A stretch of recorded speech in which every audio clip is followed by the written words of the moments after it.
I feel that building digital advocacy skills enables organizations who are here to amplify their voices and connect with broader audience. And of course, effectively championing cross-cutting issues. The second thing that I feel is very key is with the rapid technology advancements, the capacity development in digital advocacy equips stakeholders to leverage on social media, data, analytics, and online platforms. So if you don't do this, then you remain left behind because of lack of this very important ingredient in terms of technology. Ladies and gentlemen, we need to have enhanced collaboration and networking. Digital advocacy skills facilitate seamless collaboration across sectors, allowing stakeholders to share resources, insights, and strategies in real time. And this is, of course, a transformation from when we had to wait for newspapers the following day or wait for news. This is very transformational now using digital world, and this has really transformed everything. So it's very vital to be engaged in this. And finally, ladies and gentlemen, the training that we have today in digital advocacy will empower organizations to harness digital tools for gathering and analyzing data and enabling them to craft targeted campaigns, measure impact, and of course, adapt to strategies to maximize their reach and effectiveness. I must say that this is coming very timely with access, and I'm happy to just let you know that we are joined by teams from various countries. I see a lot of representation from West Africa and also Southern Africa. And of course, our home in East Africa is well represented. So let's be keen and be able to get what Vanessa and their team are going to present to us. So much for your kind attention. Over to you, Florence. Thank you very much, John. So Access Coalition had organized a training for civil society organizations in around May. And the goal was to empower these organizations on how they can influence effectively when it comes to the areas of SDG 7 and energy access. And one of the key takeaways from that training was that we need more skills when it comes to digital advocacy so that we may be more empowered. And we thank you to our partners, and I'll leave it out to Vanessa to take up the training from there. My colleague, Patricia, will have a few remarks when we are closing. So welcome, Vanessa. We say in Kenya, we say karibu sana. Thank you very much. Hello, everyone. I'm Vanessa. I work for JSCC as the digital lead for the Voices and Movements team. And with me today, I have my colleague, Sarah. And I'll just let her say a quick hi to you all before I start our training. Hello, everyone. My name is Sarah Nyakeo. I am based in Nairobi, Kenya. I work closely with Vanessa, and I'm happy to be here. I'll have my camera on in a few. I'm on transit, yes. Thank you, Sarah. Okay, let's start it. I'm going to share my screen, and I have a few slides to share with you. If you have any questions, please, you can write in the chat, and we will try to answer them as we go, or even by the end when we have a little space for your questions.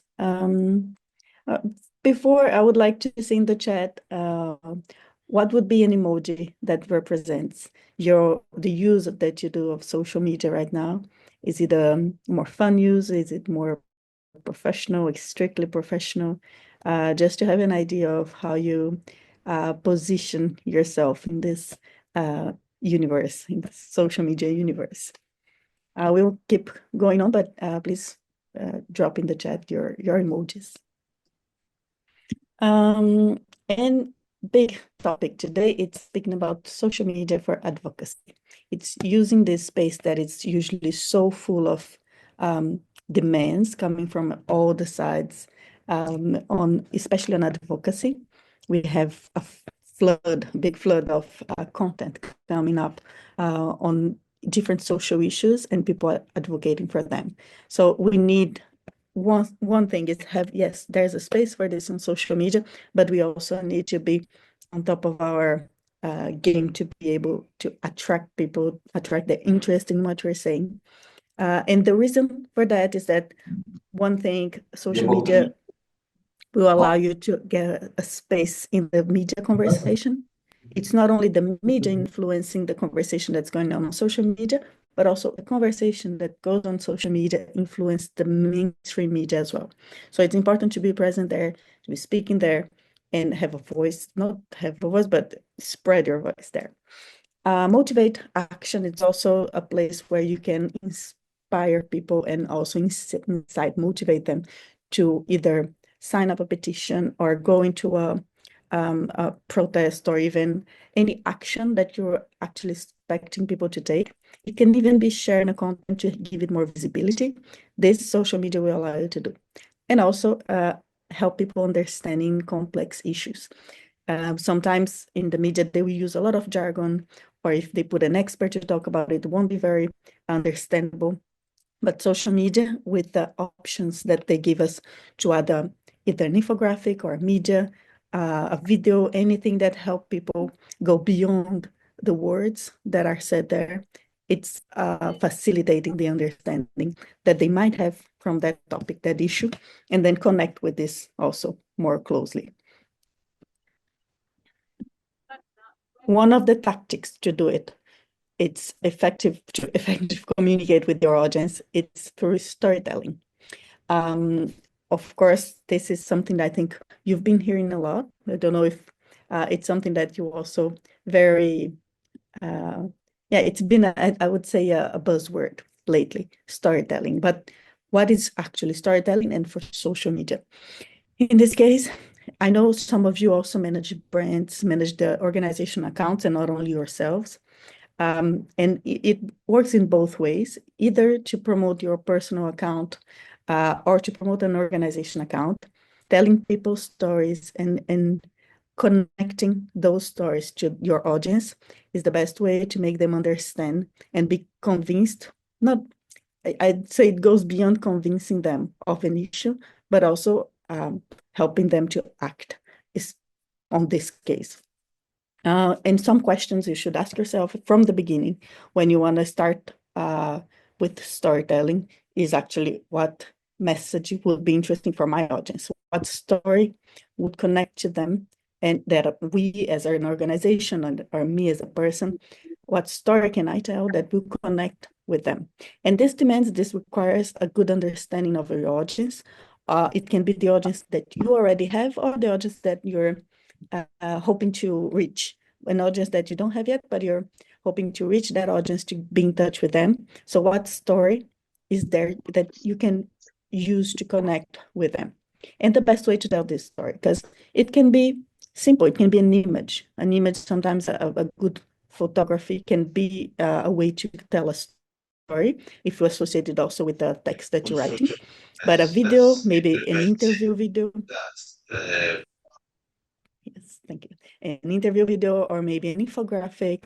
There are ways of telling a story that can be the best to connect with that audience, and how you're gonna show it to them. It's very important, because in these messages, it's when you're gonna encourage their imagination, encourage them to understand what you're saying or your topic or any issue that you want them to be in touch with and understand better. You can tell a story to make that happen. And I remember Vanessa Nakate from Uganda, for her speech, she always starts with a story, either of someone suffering from the climate crisis, a kid suffering from the climate crisis, and how the mother felt so powerless to take care of that kid, and even the hospitals, how they're suffering. So to that story, she connects a whole bunch of issues and problems that should be taken care of and that are urgent. That is not some future thing that will happen in the climate, in the world. It's something that's happening right now and is touching, affecting people's lives. Being clear and concise. When we speak about storytelling, we're not speaking about a romance, writing a whole book. It's not a big story, it doesn't have to be huge. It has to be concise and straight to the point, but bringing in the main elements, those things that are important for people to understand the issue. And you don't have to flourish too much. You don't have to sugarcoat it or put a lot of poetry into it. It's really explaining something through a concrete story example that will make them visualize what is this really about. It's not only climate crisis. It's not only about glaciers melting in Antarctica. It's about your day-to-day life, and it's being affected right now.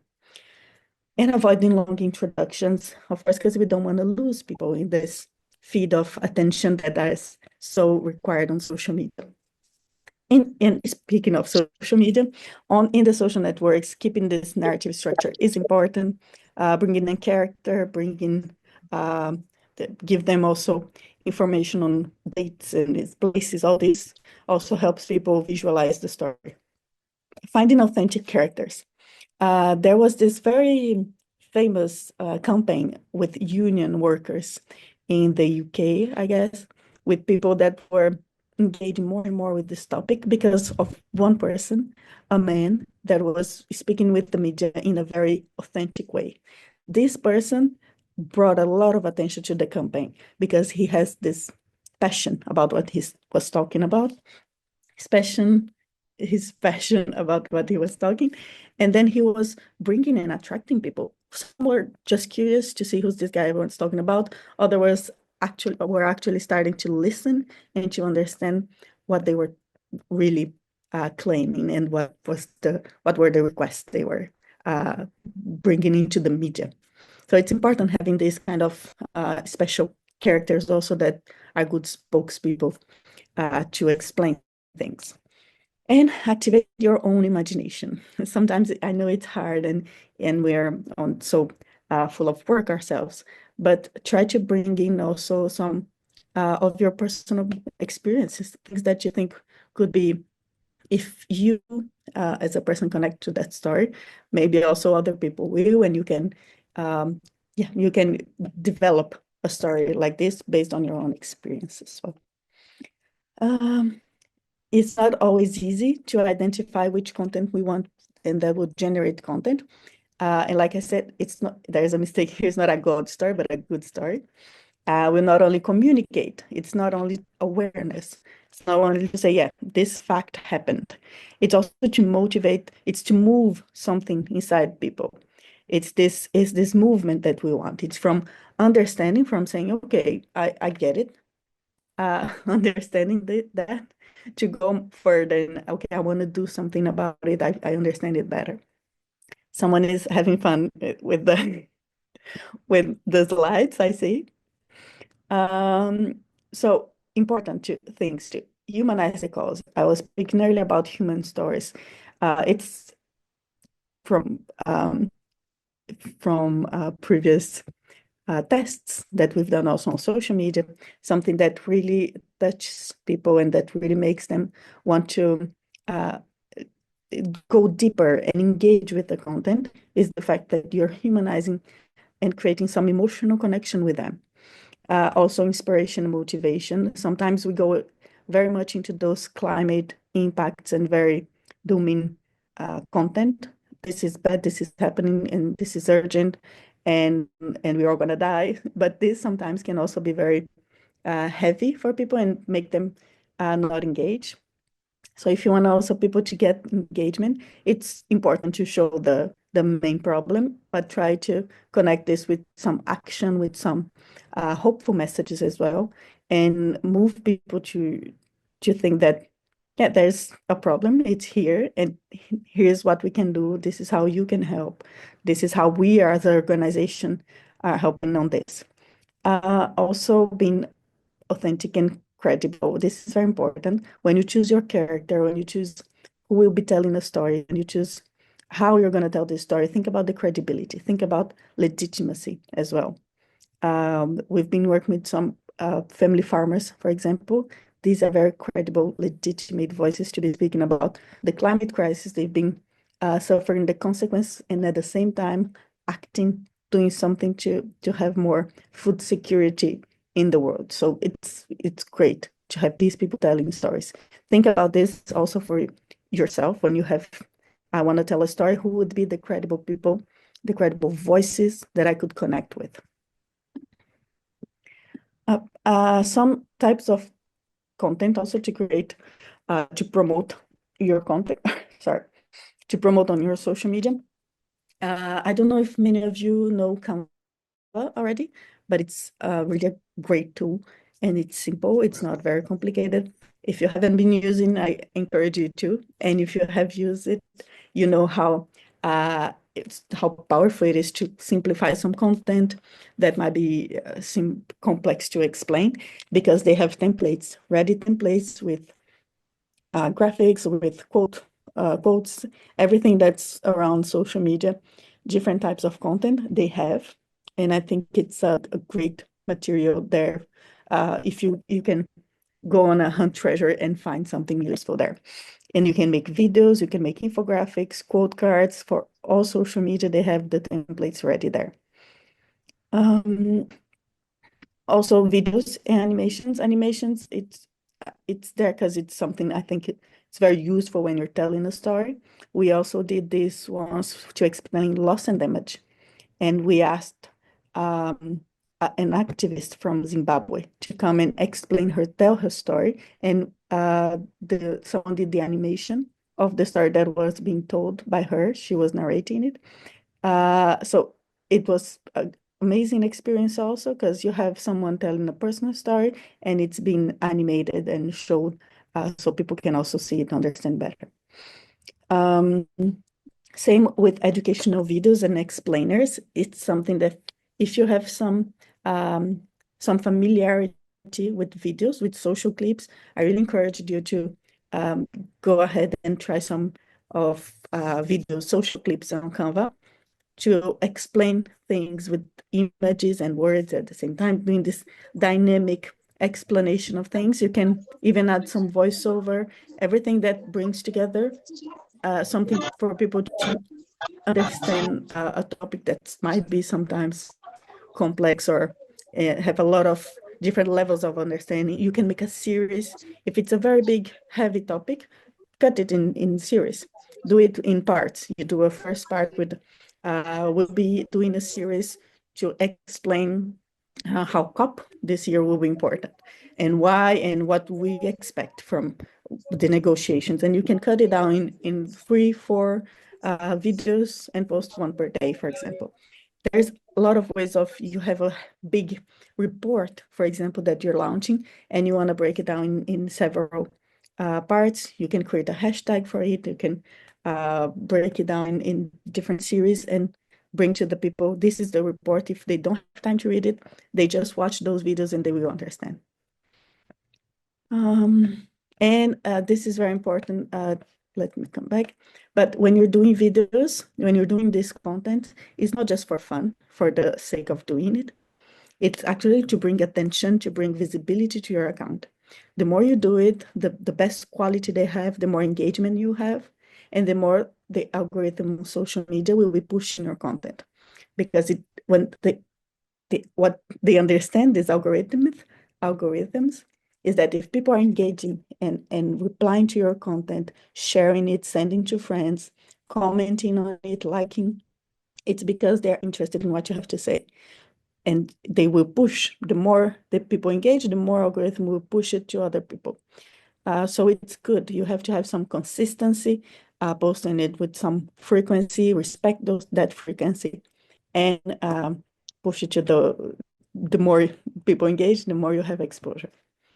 Now my colleague, Sarah, will go through some case studies to show you some examples. Yeah, thank you, everyone. And I'll go on. So in regards to case studies, I think, of course, there's this illusion that the work we do doesn't work quite well with social media, but we'll talk about different case studies that have worked, and more specifically in the African context. So a few years ago, there was a campaign called the Save Congo Rainforest, which is basically a campaign that was tailored around ensuring that the Congo forest is safe because of course, the ecosystem of the Congo forest, and of course, in regards to the kind of work we do, the climate and how important trees are. And of course, the campaign was done on different social medias, of course, X, which was then Twitter, Facebook, LinkedIn, and Instagram, where people, of course, employed different ways of doing the. So I remember earlier on, Vanessa highlighted the importance of storytelling. And in this campaign, storytelling was one of the strategies that was employed, where the campaign employed a style where people would tell the stories of the importance of the rainforest and its beauty, and of course, its contribution to ensuring that Congo climate change was not happening because people are not cutting trees. So that was one of the strategies that was used in this campaign. There was also visual content. People took photos of the Congo forest. People took photos with infographics that highlighted the statistics of deforestation, just to show people what it means if, for example, trees are cut in the Congo forest. So that, of course, was one of the ways that, of course, even the world was able to see the effects of deforestation.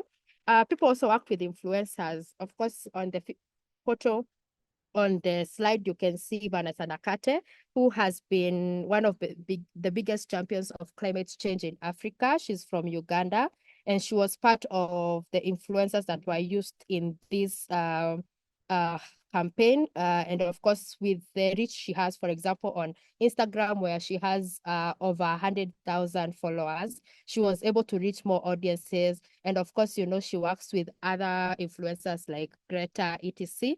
And of course, influencer collaboration was used to bring more people to this campaign. The other one was, of course, engagement. During all the other strategies, the storytelling, the visual content, the influencer collaboration, one of the call to action was, of course, to request people to sign a petition to not have deforestation in the Congo forest. And of course, that worked. And the petitions had millions of signatures from all over the world. And what was the impact? I think a lot of people, as people in comms, struggle with showing our managers, showing the management what is the impact of a social media campaign. And the impact of this, for example, this campaign is that it garnered millions of shares globally. And of course, there was a lot of influence in regards to policy discussions. And of course, a lot more people in the world were able to understand what was happening in Congo and how that could affect climate change in that part of Africa. Yeah. Case study 2, this one is more recent. And of course, for people who are from the East African region and work in the climate space, I am 100% that you've come across this campaign. It's called the Stop Yak COP. And of course, we know that Yak COP wanted to have a crude transport line through Uganda to Tanzania. And of course, through the work of different comms officers in different organizations, there was a campaign that was against that. And of course, the campaign showed different things, how that crude oil transport would affect human rights and would have environmental degradation, and how it's going to impact local communities, which was very key for this campaign. And of course, the campaign was also done on X, Facebook, and Instagram, and people shared different things. Informative graphics, videos, testimonials on how this crude oil transport could affect communities. And of course, I always tell people that also when you're showing affected communities, it is also key not to show when they are super degraded. Always show the side that shows how their lives are and how their lives will be if, for example, this crude oil transport continues. Of course, in also this campaign, there was engagement with influencers and activists. I am sure you saw this campaign all over Instagram because there was use of a lot of videos and images. And of course, the call to action was definitely stop EAPCOP. And the impact of this campaign is that, of course, it mobilized local and international mobilizers, environmentalists, human rights activists, global media were covering this particular campaign and showcasing the effect of having this crude oil pass through Uganda. And of course, there was a strong movement that was built around that challenge and emphasizing the need of urgent, sustainable, and equitable alternatives to fossil fuel extraction.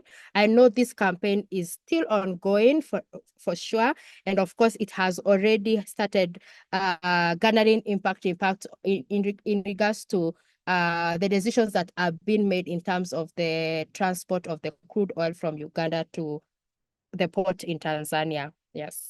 So how were these two case studies or these two campaigns able to grow their online community? I am sure before there were people who were not aware of the deforestation in the Congo forest. There were so many people who were not aware about the EAPCOP. And of course, an online community was key in these two campaigns because people were able to understand more about these pressing issues that could affect people they know or people in their own communities.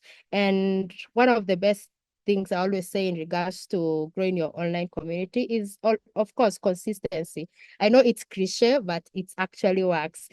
So ensure that you regularly post posts on your different social medias to ensure that most people are able to follow up on a campaign. So if, for example, today I am talking about, do you know EAPCOP? I am sure somebody else will come the next day and will want to know, how are we stopping EAPCOP? So consistency is key if you want to grow your online community. I think the next one is quality over quantity.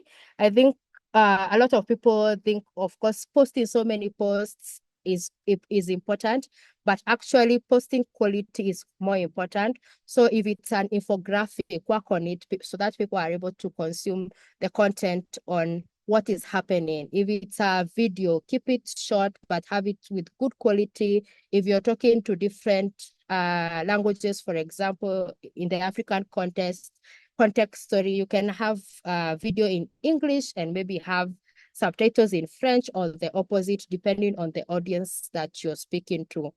The other one is, of course, know your audience. As comms officers, I think this is one tip that we've not perfected or are perfecting as we go. Know your audience. Post the kind of content for your audience on Instagram. Post specific content for your audience on X. Know who is your audience. Are they young people who prefer video of a post?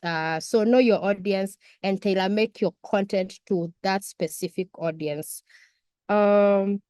So in terms of there's growing your content, but there's there's growing your online community and there's nurturing it. So in terms of nurturing it, these are interacting with your audience. When somebody sends a comment, when somebody asks a question, when somebody sends a DM, please respond to it because they will feel more encouraged to participate in your content and to be able to you're able to build loyalty around your community. The other one, of course, it's interactive content, which ties back to your audience. If you're building content for young people who like short videos and who like to be on TikTok, work on that. If your audience is more older people who spend more time on say Facebook, build on that, know their interests, what do they do, where would they find their content, how much time do they spend on Facebook, on WhatsApp. Yeah, it is same. Last but not least is, of course, community feedback. Always ask your audience, what do you think about this content?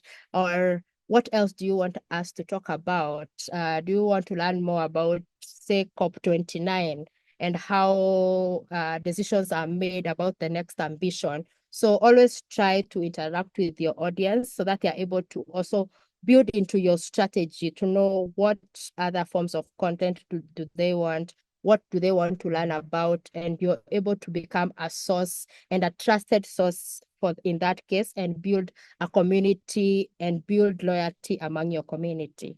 Yeah, so that's been my time. I trust. Vanessa. Thank you very much, Sarah.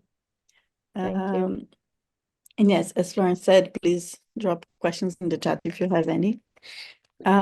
Something about after you create posts and you're engaging with your community, something very important, and I'm sure a lot of people go through it because of maybe a lack of time, but measuring your content, measuring the analytics is very important.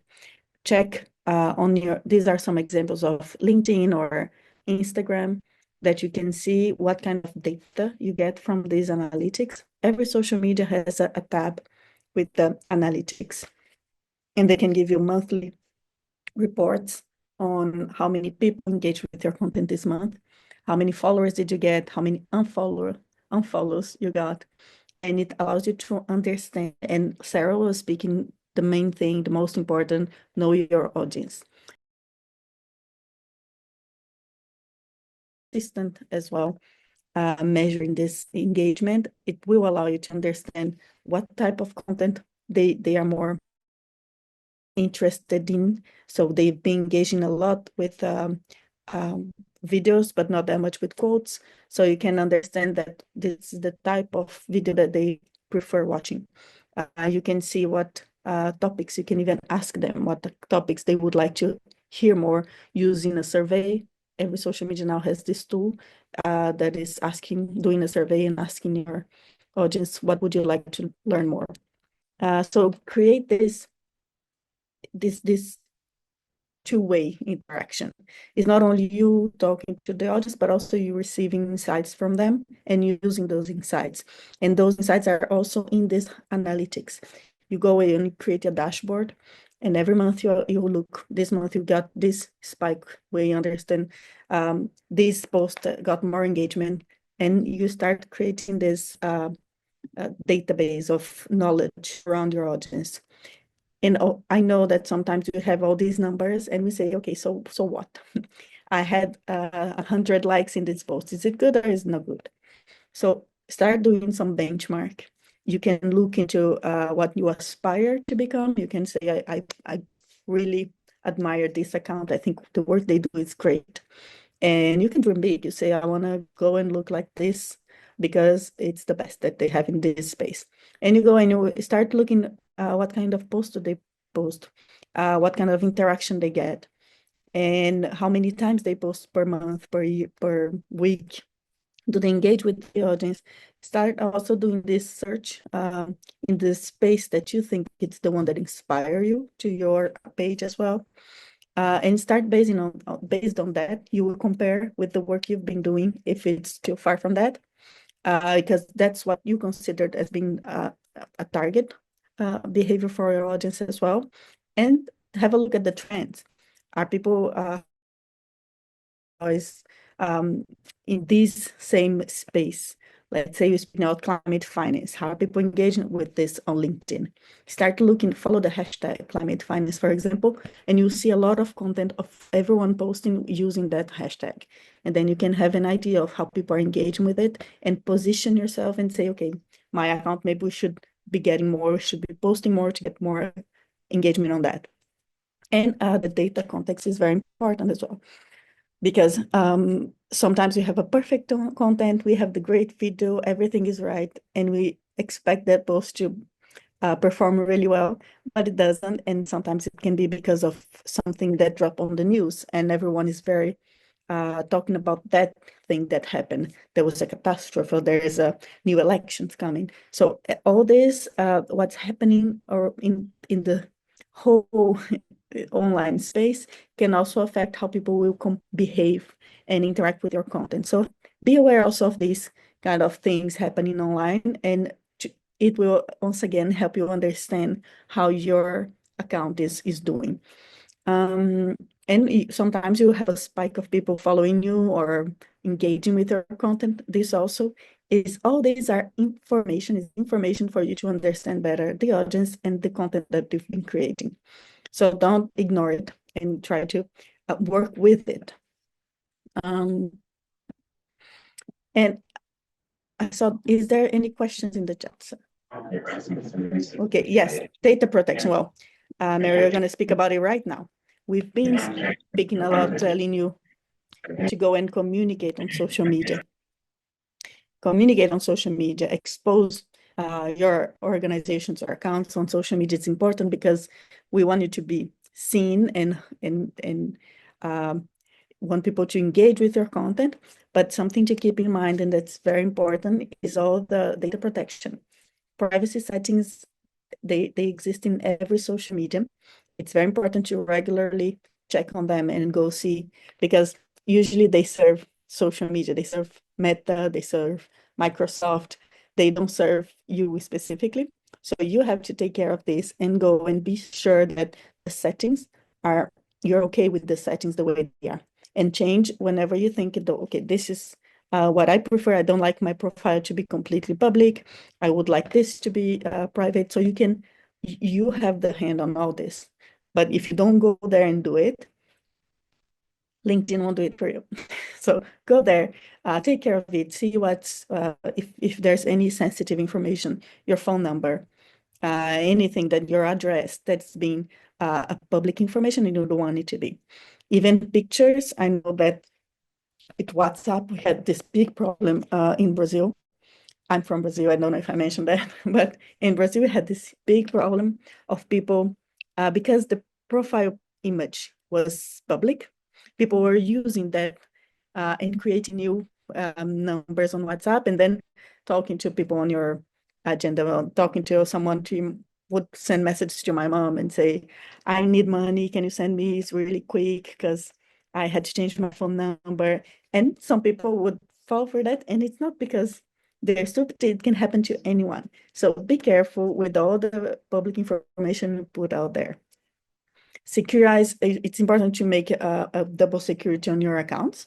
For example, with the authentication, the two-factor authentication, this is essential. And some accounts, like on Instagram, I know that if you want to run ads, you are not allowed until you enable this two-factor authentication, for example.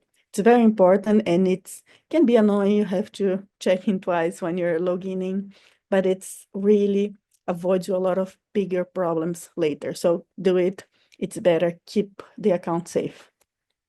Especially if you travel a lot, if you go to some place, if you're going to COP, if you're going to countries that you've never been before, anything like this, protect yourself, use a VPN, use a strong password, use the two-factor authentication. There is a lot of options to use that can protect your use on social media and online in general. So use them. And also managing friends and contacts. And DMs, all these messages that you might receive in direct messages. Sometimes you have to monitor it and moderate and see, okay, this profile seems suspicious. There's a picture of someone I know, but there's no activity on it. Or even there is, I don't know this person, there's nothing posted since forever. So be careful with this type of profiles that seem suspicious and don't engage with them. Ignore it, because it's important also to keep you safe. And there's also the abuse some people might suffer online. I saw that some of you said we're working on gender, for example.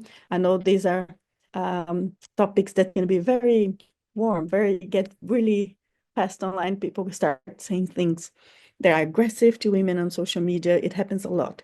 So you have to deal with this in a way that keeps you protected. And the best sometimes is just to ignore. But if people are being aggressive and insulting you, sending DMs, you have to monitor, you have to report them, block, ban, everything that you can do to make them completely stop, report them and say that this is a troll, this is someone that is being aggressive on social media, because then this profile will be blocked. It's important also to secure even other people that will go through it if you don't stop them. Sometimes when there's threats or things that are very aggressive, do a screenshot as well. Keep this in a folder, something that you can use in case you need to take any action on this. But my main advice is to hide or ignore when it's just someone saying something that is bullshit. You can also reply to them. If someone is saying some fake news, they are coming to your profile and they say, yeah, no, this is not true because this is this. You're not replying to this person specifically, but for all the other people that will read this comment and see it under your post, it's important that you react and that you put the source of what you posted. You say, this is the source, you can go and read more without being aggressive yourself towards the person, but just setting up, this is where my understanding, my knowledge is coming from, and it will give you credibility and take the credibility of that person out because they're just being mean and it's not correct, of course. Always do all the updates, the security, and it's I know we don't always have time for that, but it's important to keep up to date with what's happening around this, all the cybersecurity tips. It's something that can be quite useful when we are spending a lot of time online. Yeah, I think that's my advice for you. And that's what we had to bring. And we wanted to keep, it's good we're on time because we wanted to keep 10 minutes for if there are questions, if there's something you would like to share with us. Because I know it's a huge topic. We could go through a lot of things and spend hours talking about it. But this is to cover the main points, things to keep in mind. So yeah, happy to take any questions that you might have. Yeah, I see the question on the key metrics. Like Sarah said, it's there is, I think, yeah, important to track the awareness, track the reputation of your brand. How are people? What are the keywords related to that are being used? You can track, like she put, the reach, the comments, shares, number of followers, number of new followers. So it means how many new people came into your account this month, for example. And these all are very quantitative, but you can have more qualitative analysis as well. It just requires a bit more time because it can go in and check. And this is easier when you have people interacting with you, sending DMs or comments, and you can see the nature of those comments. What are people saying? Are they commenting, oh, this is so useful? Thanks for sharing. I haven't thought about it before. This kind of thing that makes you have a hint of, okay, people are learning from what I'm posting. You see, and you have a more qualitative analysis of the account in general, which is good to associate both. I don't know if I had one when it comes to the collaboration and looking at the case studies that that were shared. So I don't know if you're the one going to respond to that or it's Sarah. In regard to how the CSOs can be able to collaborate together when it comes to campaign work, so that not every organization represented in this meeting have either comms budget or comms personnel who can support in some of the influencing and advocacy work. So what are some of the strategic ways that organizations can do to ensure that they are able to, grow the visibility of their work, or just have strengthen their campaign work, whether it's national or local level, whichever the case. I can start on this one, and Sarah, if you want to include. But I think when we don't have a communications person, it makes things so hard, I think. And I really empathize with people that go through it because it's a lot of work. I would say something that's been helpful, I've seen in other organizations, is creating these things that everyone that works in the organization can share. So having posts that are being, I don't know, sharing among the different colleagues working together, doing each week someone writes a post and then everyone shares it to give it more visibility. I think there are ways of interacting, collaborating with others. If you have another organization that they have a communications person and you can do a collaborative post together, it can also improve the visibility. But these are all very alternative and palliative things. Essentially, ideally having someone at least to create half to create posts and helping with the share and with the publication of this post would be great. But counting on the employees, on the people that are also in the organization, it's a choice. It just requires much more engagement from their part as well, and it's not always easy.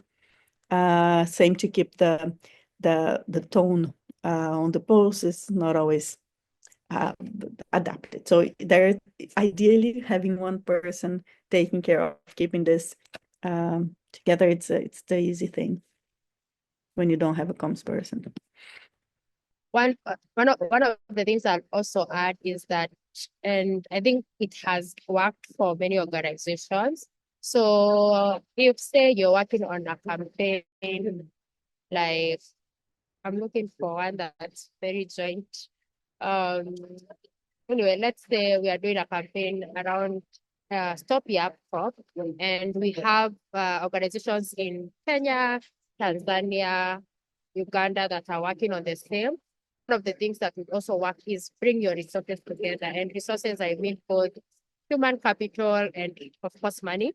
And for the organizations where there's no comms person, the organizations that have a comms person can develop say a social media pack, a comms pack, and then we can send to the organization that don't have the communications person. I am sure, despite not having a communications person, you might have a person who does the social media posting, and that person can be able to pick up from what has been developed by other organizations, other partners, and posts in the organization that does not quite have a comms person. And of course, because the organization that does not have a comms person obviously has an audience, that helps that all the organizations move in the same phase in regards to social media campaigns. And that has worked for different organizations, especially the small organizations or the CBOs that work in the communities that don't have capacity to have comms people. Yeah, so I think that's one other strategy that would be used to ensure that partners work together for different digital campaigns. Yeah. Thank you, Sarah. And there's Mary on the chat. You wanted to say something? Kindly unmute. Go ahead. Oh yeah, thank you very much. I think this is a very, very, very good forum where I resonate with my daily work. My name is Mary Mwendwa. I'm an editor for an online publication called Talk Africa here in Nairobi. It's a digital platform. For me, the digital advocacy is part of our work because we have a lot of stories around climate crisis and what people are doing. And according to Vanessa's presentation, I like the fact that she has said in storytelling there are basic principles that really, really, really need to remain the same, even when dealing with CBOs, NGOs, and other groups that are dealing with work to do with climate crisis. So for me, this training or this webinar is really, really important. And I'm happy that this is happening so that people in the CBO or NGO sector are able to understand some of these storytelling techniques and what to do with their digital advocacy. So for me, that is what I wanted to say. And I'm happy about what is happening today. And thank you so much. Thank you, Mary. Anyone else with something to say? Vanessa, had you maybe you can? I know you had responded on the chat. Somebody had asked about the criteria of selecting influencers. Is there a place for influencers when it comes to whether it's energy advocacy or climate change? Maybe you can. Yes, definitely. I know you responded on chat, but just maybe speak a bit of that. No problem. Yes, there is definitely a place for influencers, content creators, people in the online space, because there's a lot, more and more, I think I would say, especially in the global south, a lot of people get information on social media. They don't go watch a journal or something to get what's going on in the news. Some people who get information and understand what's happening looking on X, looking on Instagram. It's very common right now. It happens a lot. And they trust those people that they're connecting with because they feel like they are more close to them than they are from a celebrity, for example, speaking about this an issue. So they feel, okay, this person that has the same age is also, let's say, maybe works also a lot during the day, it's a mom. I trust this person because she is close to my world, and what they say connect with what I'm living.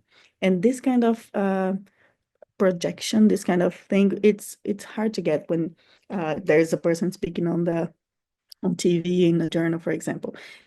So having these influencers, I know that a lot of them are seen as only entertainment, but it's a big trend, and I think very established one now. Having people, experts, having doctors, having people who are PhD in meteorology or in topics that they are very passionate about, and they want other people to understand it and to engage with it.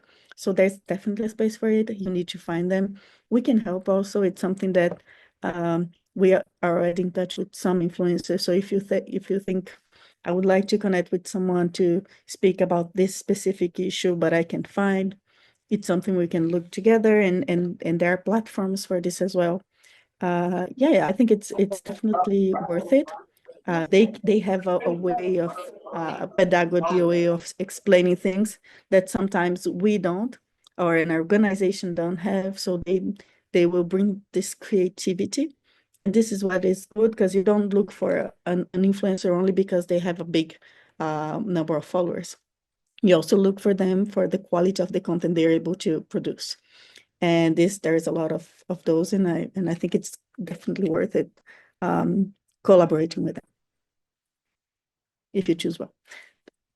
And I wanted to thank everyone for participating, for listening to us. I know it can be a challenge also staying all through an hour listening to other people talk around it, but very good being here and talking to you all. Thank you so much for organizing this, Florence. Yeah, thank you, Vanessa. I can see a comment from Beatrice. She says that yeah, she was concurring with what you're saying. They're helpful reminders, and the challenge is not having a dedicated community manager to keep the consistency, and also being promptly following attendance of events, conferences, for example. Yeah, it requires resources and that commitment. We do agree with that. So we really don't want to lock anyone out. If there is a burning issue you would want to mention, please say. Otherwise, I want to call on my colleague, Patricia, to just say hello, and then I'm going to share the next steps.